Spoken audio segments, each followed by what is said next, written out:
अस्सलाम वालेकुम। आज मैं आपके साथ बहुत ही मज़ेदार सी रेसिपी शेयर कर रही हूँ जिसके लिए बहुत ही कम टाइम और बगैर मेहनत के बन के तैयार होगी। 10 से 15 मिनट में बन के तैयार हो जाएगी और बहुत ही स्पेशल, बहुत ही मज़े की बनेगी। टाइम कम है, लंच डिनर बनाना है या बच्चों को स्कूल लंच में कुछ अच्छा सा बना के देना है तो 10 से 15 मिनट में आप ये रेसिपी बना सकते हैं। 1 खाने का चम्मच कुकिंग ऑयल लेंगे, 2 से 3 खाने के चम्मच हरी वाली प्याज का सफ़ेद वाला हिस्सा मैंने यहाँ पे डाला है और साथ ही 1 चाय का चम्मच चॉप किया हुआ लहसुन गार्लिक डाल दिया है। और 1-2 मिनट कुक करने के बाद यहाँ पे 1 छोटे साइज़ का टमाटर बारीक चॉप करके डाल देंगे। और अगर हरी प्याज का सफ़ेद वाला हिस्सा हरी प्याज ना हो तो आप नॉर्मल वाली प्याज भी डाल सकते हैं। और साथ ही हम यहाँ पे थोड़ा-सा नमक डाल देंगे, 1/4 चाय का चम्मच। तो नमक टमाटर के साथ ही हम डाल देते हैं तो टमाटर जो है वो जल्दी से सॉफ्ट हो जाता है, जल्दी से कुक हो जाता है। रेसिपी वीडियो अच्छी लगे तो प्लीज़ लाइक कर दीजिएगा। चैनल को अब तक सब्सक्राइब नहीं किया तो प्लीज़ सब्सक्राइब कर दीजिएगा। बेल आइकन घंटी का निशान दबाने से आने वाली वीडियोज़ की नोटिफिकेशन आपको मिलती रहेंगी। अब यहाँ पे हम डालेंगे मटर आधी प्याली से थोड़े से कम।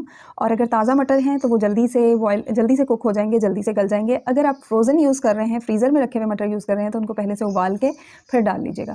साथ ही यहाँ पे आधी प्याली कॉर्न, भुट्टे के दाने, मकई के दाने उबले हुए हैं पहले से, आधी प्याली बंद गोभी बारीक कटी हुई और आधी प्याली गाजर जो है वो बारीक काट लें या ग्रेट कर लें, कश कर लें। इसके साथ ही हम 2 पैकेट इंस्टेंट नूडल्स का जो टेस्ट मेकर होता है, इंस्टेंट नूडल्स के अंदर जो साशे आता है फ्लेवर का, मसाले का, वो हम यहाँ पे डाल देंगे और इसको अच्छी तरह से मिक्स कर लेंगे। और इसके साथ ही वही 2 पैकेट जिनके हमने टेस्ट मेकर इसमें पहले डाल दिए थे, साथ ही हम वो दोनों पैकेट नूडल्स के भी इसमें डाल देंगे। और इसके साथ ही हम यहाँ पे 2 से ढाई कप पानी के डाल देंगे। अगर आप इसको थोड़ा सूपी बनाना चाहते हैं तो 2.5 से 3 कप पानी डाल दें और अगर आप इसको ड्राई बनाना चाहते हैं तो 2 से ढाई कप पानी डाल दें। और उसके बाद जो है हम इसको मिक्स कर लेंगे।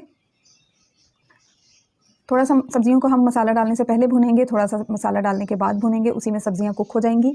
क्योंकि कॉर्न जो हैं, जो मकई के दाने हैं, वो पहले से उबले हुए हैं, मटर ताज़ा हैं तो वो जल्दी से गल जाएंगे। लेकिन फ्रीज़र के हैं तो फिर आप उनको थोड़ा-सा पहले उबाल लें, फिर इसमें शामिल करें। बस इसको मिक्स करेंगे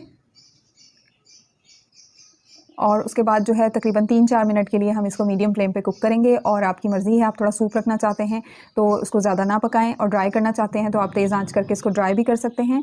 और आखिर में ऊपर से हम थोड़ा सा काली मिर्च का पाउडर डाल देंगे, मिक्स करेंगे। ऊपर से हरी प्याज डाल देंगे, हरी प्याज का हरा वाला हिस्सा ऊपर से डाल के गार्निश कर देंगे। बहुत ही मज़ेदार, बहुत ही क्विक, फटाफट ये रेसिपी बनके तैयार होती है। ज़रूर ट्राई कीजिएगा। वीडियो अच्छी लगे तो लाइक कर दीजिएगा और मुझे दुआ में याद रखिएगा। अल्लाह हाफ़िज़।